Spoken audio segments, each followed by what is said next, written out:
Con el saludo para Carlos Manuel Estefanía y los oyentes de la tertulia de Estocolmo, el magazine radial en español que hacemos desde Estocolmo al mundo por FM 91.6 MHz, Radio Buchirca. Hoy para Leandro Gasco es un gusto saludar y entrevistar a la presidente fundadora de Hogar Social desde España, Melisa Domínguez Ruiz. Hola. Qué grato tenerte. Buenas tardes, Melisa, ¿cómo estás? Buenas tardes, bien. Estamos bien. Bueno, tú eres una magnífica joven, has estudiado filosofía, antropología social y cultural, tienes, si tengo bien el dato, y un... 30 he cumplido. 30, bueno, tienes Sí. 30 años y una lucha y compromiso interesante por España. Eso es. Desde el 2014, pues trabajando con Hogar Social, intentando que no haya tantos españoles pobres en nuestro propio país, vaya. Ahora, mi amigo José Carlos Sánchez García me dijo, tenés que conocer a Melisa y la labor del Hogar Social. Yo agrego también clarificar, y es nuestro deseo de que efectivamente todas las voces tengan aire y contribuir a que se propague vuestra misión también, que es trascendente, pese a que en este camino sufrieron o sufren ataques desde los políticos, en redes sociales, muchas veces desde un anonimato malicioso, queriendo tapar la situación social de España, ¿no? Y allí acusan o difaman, tildándolos de autoritarios o por ocupar, para tapar así cuestiones como la defensa soberana, el apoyo con miles de raciones de comida a los muchos españoles que están en situación de calle, ¿no? Porque Sí, ustedes bregan por una España unida, no al independentismo catalán que está bien promovido por el enemigo, digo yo, y se rebelan también para conocer un poco el Estado, un poco ante el horror de cierta izquierda pátrida y de cierto liberalismo también aliado al nuevo orden mundial, ¿no? Claro, yo creo que es importante, y en el momento que estamos viviendo en España es muy importante que la gente en nuestro país tenga muy claro, tampoco, no solo en nuestro país, creo que es extrapolable a cualquier nación, y es entender que no se puede ser patriota, no se puede querer a un país sin querer una justicia social para tu gente. Uh-huh. Es decir, no se puede ser patriota y ultraliberal, porque lo que haces es perjudicar a tu gente o beneficiar solamente al 1% de la población, que es la más rica, que es la España de los empresarios que explotan a sus trabajadores, ese 1% que es la de las multinacionales, la de las SICAPs, que en este caso en España son empresas multinacionales que no tributan en nuestro país, no pagan, no llegan ni al 1%. Yo creo que no se puede defender los intereses de este tipo de lobbies o lobbies económicos o grandes potencias financieras y a la vez envolverlo con la defensa de España, ¿no? Creo que por lo mismo exactamente tampoco se puede ser patriota y solo defender los derechos sociales pero renegando de tu bandera. Uh-huh. Por eso yo creo que es tan importante que todo el mundo se dé cuenta que para defender un país hay que defender a nuestra gente y sobre todo a la que menos tiene. Es decir, por eso tenemos que tener políticas sociales, ¿no? Que sean para todos, para todos nuestros compatriotas, que no haya nadie que tenga que pasar auténticas calamidades en pleno siglo XXI.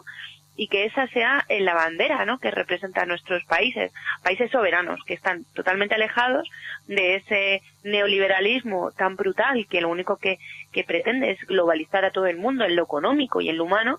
Y por otro lado también tenemos que ver los peligros que tiene esa izquierda apátrida y que tiende siempre a la destrucción de todas las naciones, ¿no? Entonces yo creo que por eso mismo es muy importante entender la patria desde lo social. Creo que es fundamental.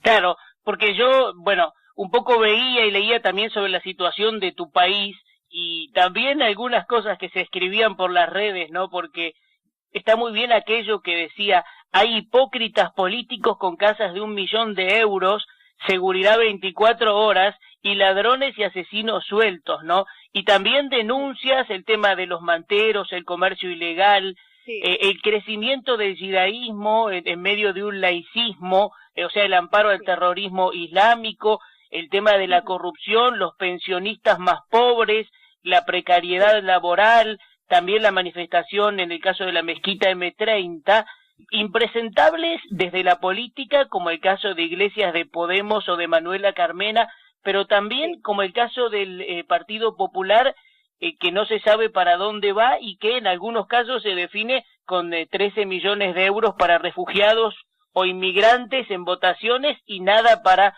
los españoles, ¿no? También el caso de Pedro Sánchez, que mientras pone toda su operatoria para exhumar el cadáver de Franco, que digamos también levantó a España y poco se dice de los crímenes del comunismo, ha sido o es un aliado de gente como el judío húngaro George Soros, muy cuestionado por el supuesto tráfico de humanos, por su apoyo al aborto y por tantas cuestiones non santas más, ¿no? Ese es un poco el escenario también rápido, pero una descripción también para entender cómo se está moviendo España y cómo el mundo.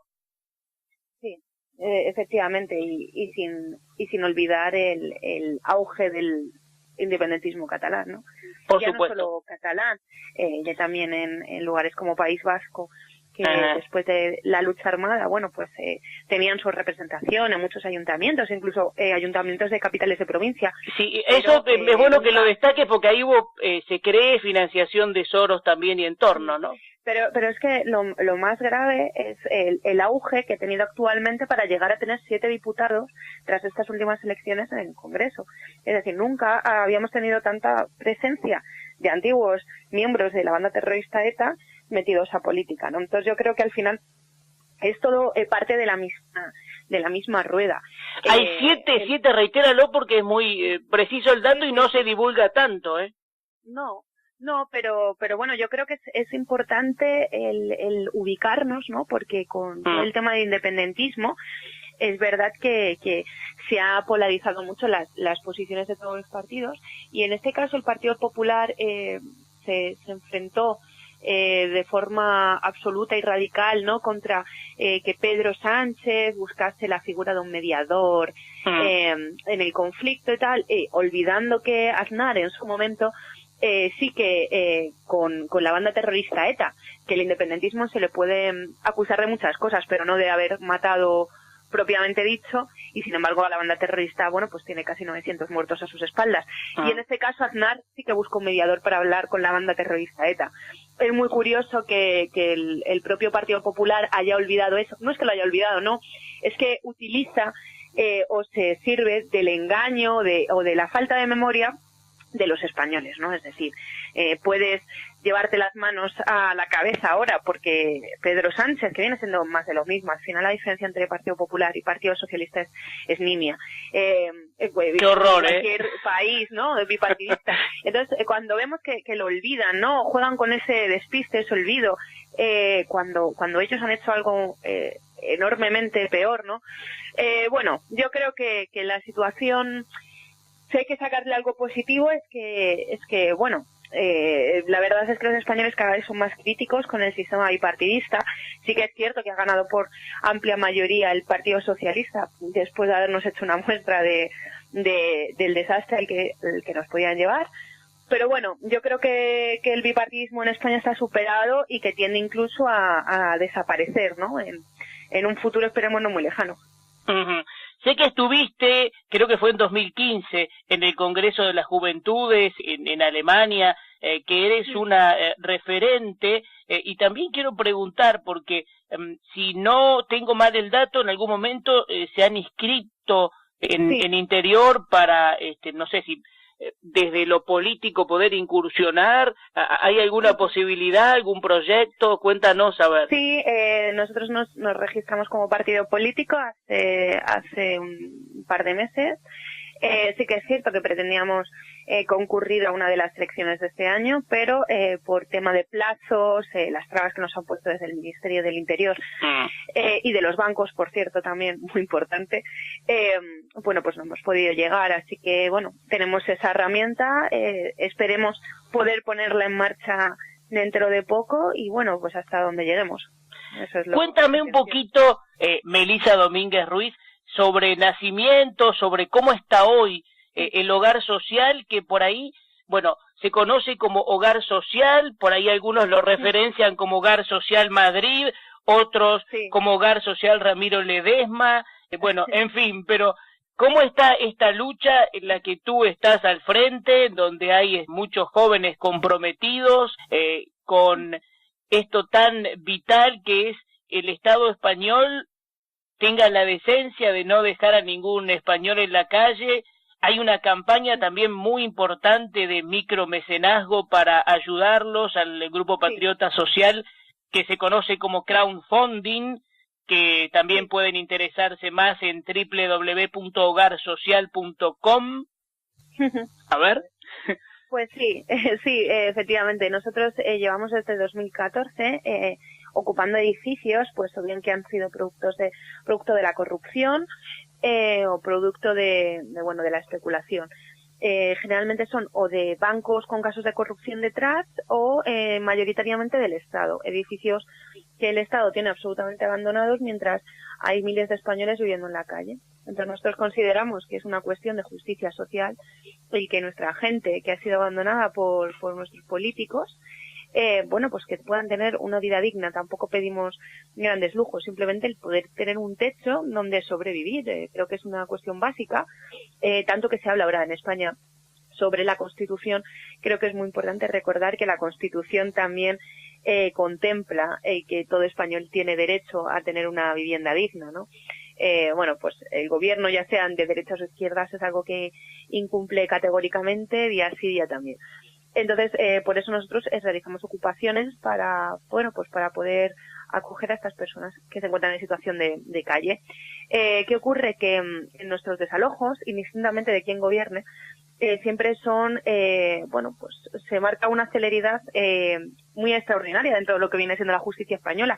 Vemos como hay particulares, ¿no? Que ven como incluso su primera vivienda es ocupada por personas de otras etnias y tardan años en desalojarles. A nosotros meses, incluso a veces días. Por tanto, después de la 9ª ocupación, que es la que llevamos a cabo ahora, nosotros hemos tomado alternativas de intentar, en la medida de nuestras posibilidades y con nuestros mínimos recursos, plantear una opción para poder alquilar nuestro propio inmueble y que estas personas que conseguimos que trabajen, que empiecen a remontar el vuelo, no tengan que ver su vida partida o trastocada porque los políticos no quieren que nosotros estemos en ningún sitio, ¿no? Por eso es tan importante el conseguir fondos. Ahora, en hogarsocial.com está muy bien, incluso que vamos a rescatar seguramente los audios, porque la creación de los videos, la verdad, está clarificado, muy conciso y muy bien planteado. ¿Se me escucha? Es que sí, ahora sí, a ver. Vale. Decía que en la página los videos están muy claros en las explicaciones. Sí. Desde luego, sí. Así que, cualquiera que quiera colaborar con nosotros, pues ahí tiene una forma. También, donando alimentos o cualquier tipo de ayuda que nosotros podamos transformar en un hecho concreto, ¿no? Como en este caso, pues el dar comida o dar techo, que actualmente, ahora mismo, hace un rato he vuelto del reparto, ayudamos a más de 350 familias solo en Madrid, unas 50 en Granada, en Andalucía, que tenemos otra delegación, y actualmente en nuestro edificio estamos ayudando, dando techo a 18 personas, ¿no? Creo que es muy importante remarcar que nuestras acciones tienen una materialización, ¿no? En algo real, no es algo de lo que podamos hablar aquí entre tú y yo, de lo mal que van las cosas, ¿no? Es algo que se materializa en una ayuda. Por eso es tan importante. Y más en un momento como este, en donde se habla de cifras en los diarios de crecimiento de suicidios, de mayor pobreza y desempleo en España, ¿no? Sí, es una realidad que no dura en los diarios más de un rato o de un día, pero que cada vez se producen más, ¿no? Los suicidios por un desahucio, cuestiones así, ¿no? Creo que es muy difícil y hay que entender que hay personas a las que les cuesta mucho intentar remontar o intentar salir de la situación en la que viven. Si se ven que además no tienen casa, pues puede producirse estas situaciones extremas que en España desafortunadamente cada día vivimos con más frecuencia, ¿no? Y creo que no se puede traducir como una muerte accidental, como una persona con problemas. Desde mi punto de vista, es un asesinato que el sistema produce, genera, y además intenta desarticular silenciándolo mediáticamente. Si un banco, que por cierto en España tienen, los españoles les rescatamos con 60.000 millones de euros, de los cuales el Banco de España da por perdidos porque considera que los bancos no lo tienen por qué devolver.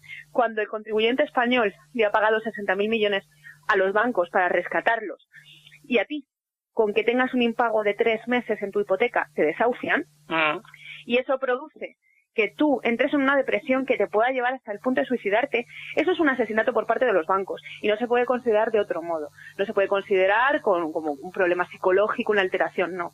Porque es el banco el que te está produciendo ese problema. Es el banco en complicidad. Es el banco en complicidad con una justicia que no funciona y con un sistema ejecutivo o político en donde claramente uno distingue que son la élite del poder, ¿no? Los privilegios solo para ellos. Claro. Así que, bueno, en ello estamos, intentando pelear contra todo eso. Sí, contra viento y marea, pero será victorioso.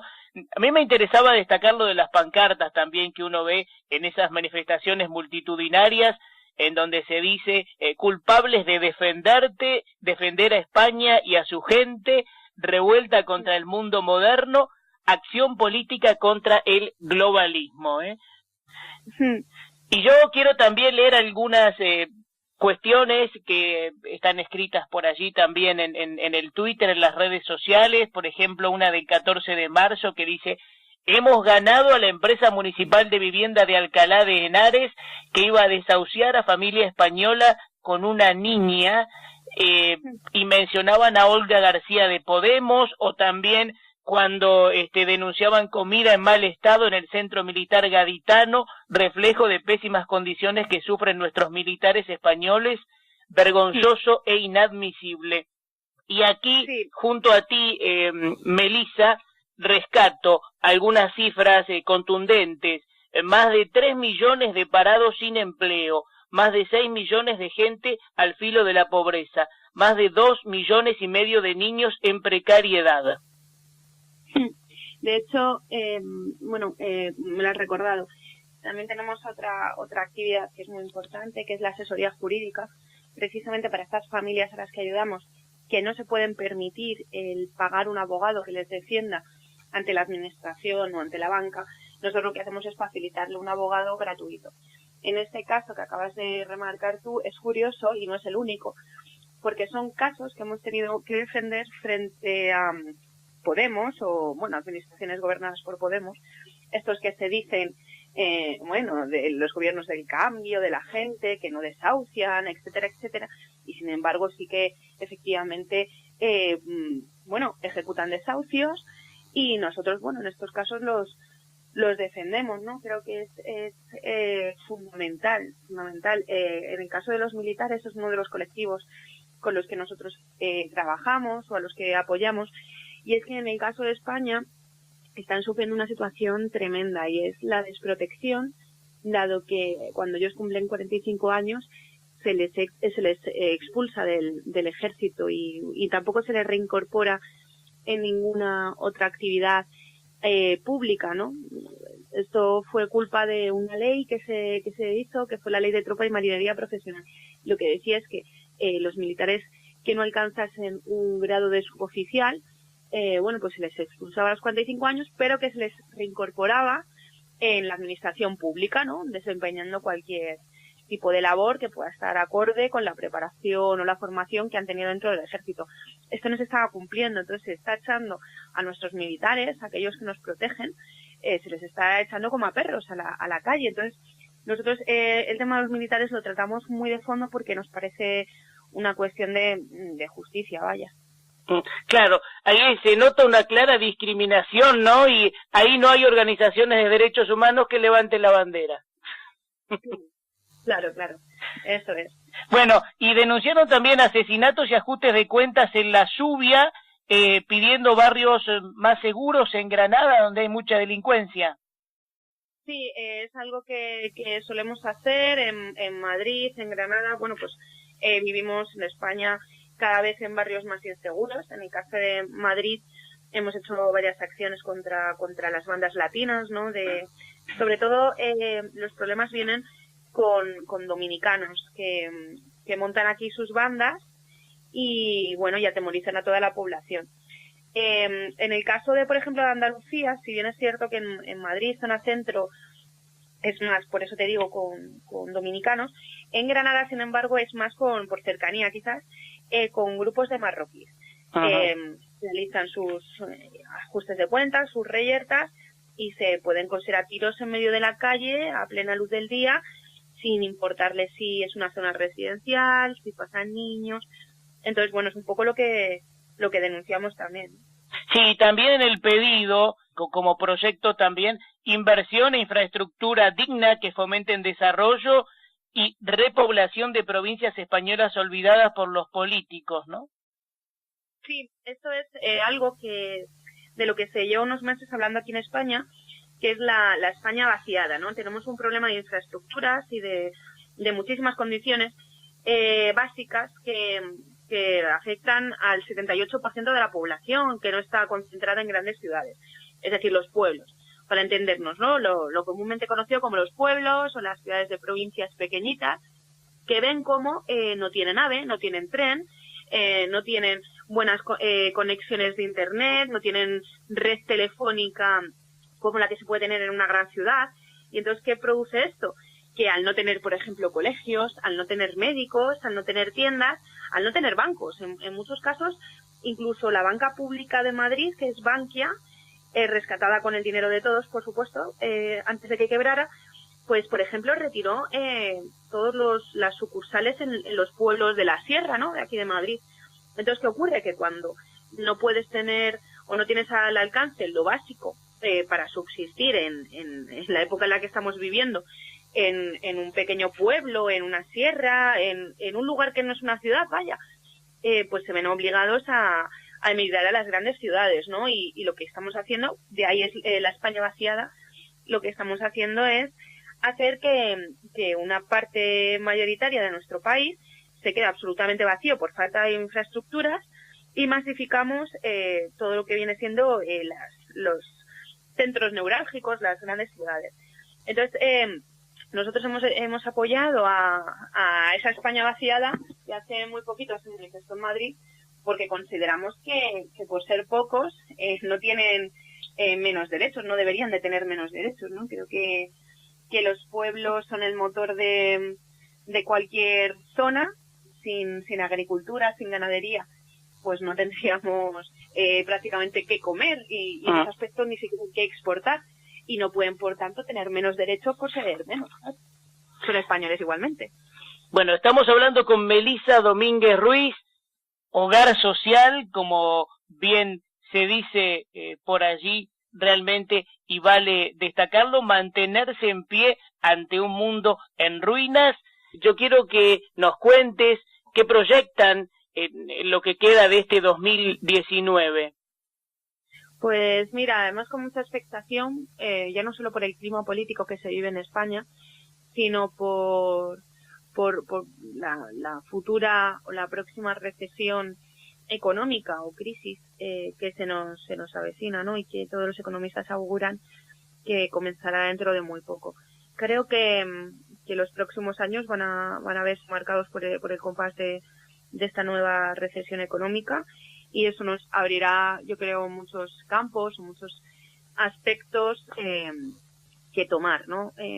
Me parece que se tiene que afrontar con retos y con espíritu aventurero porque creo que va a ser un momento diferente y a la vez muy complicado, pero precisamente por su complicación creo que va a ser tremendamente interesante. Por un lado tenemos a la izquierda cada vez más presente, los independentismos o aquellos que quieren romper España también en auge, y luego una suerte de liberal populismo, por llamarlo de algún modo, de aquellos partidos que la prensa etiqueta malamente como extrema derecha, bueno, pues una suerte de conglomerado de partidos europeos, ¿no? Que se supone que, bueno, ya sabes cómo es la prensa, que si son racistas, xenófobos, etcétera, etcétera, sí, pero que simplemente operan.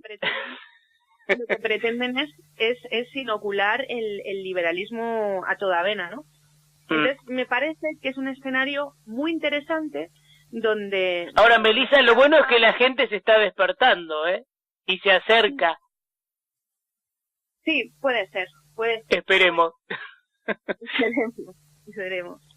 Bueno, la verdad es que muy contundente, patriótica y titánica tu labor y todo lo que hacen en Hogar Social. Yo quiero agradecerte y coronar, estimada Melissa Domínguez Ruiz, con un mensaje especial tuyo para los oyentes que ahora mismo te están escuchando por la radio desde Estocolmo al mundo. Pues simplemente yo, dentro de lo poco o mucho que pueda decir, yo a lo que animo es a la gente a no dejarse engañar y no dejarse pensar por un tercero. Creo que es importante que la gente retome el espíritu crítico, las ganas de pensar por uno mismo y rechazar quizás esa costumbre a la que nos hemos visto conducidos en Europa de dejar que los demás piensen por nosotros, porque al final lo que hace eso es aborregarnos y silenciarnos. Por eso creo que lo más importante es que aprendamos o volvamos a reaprender a pensar por nosotros mismos. Y algo muy importante que creo que nos asola a los europeos y es el no autocensurarnos. Creo que es la peor censura que nos han podido imponer, la autocensura, la que nos generamos nosotros mismos a la hora de hablar, a la hora de escribir, a la hora incluso de pensar, ¿no? El decir, bueno, no voy a decir esto porque me van a decir que soy tal. Creo que es una de las dolencias que más pueden afectar a este mundo actual y contra las que animo a luchar, ¿no? Contra esa autocensura que nos hacemos a nosotros mismos. Muy bien, yo te agradezco especialmente y por supuesto invitamos a todos los que nos están escuchando a que conozcan más en www.hogarsocial.com o en twitter.com hogarsocial, @hogarsocial, ¿no? Sí, eso es. Muy bien, lo mejor hasta cada momento, Melissa, a seguir en la lucha. Muchas gracias.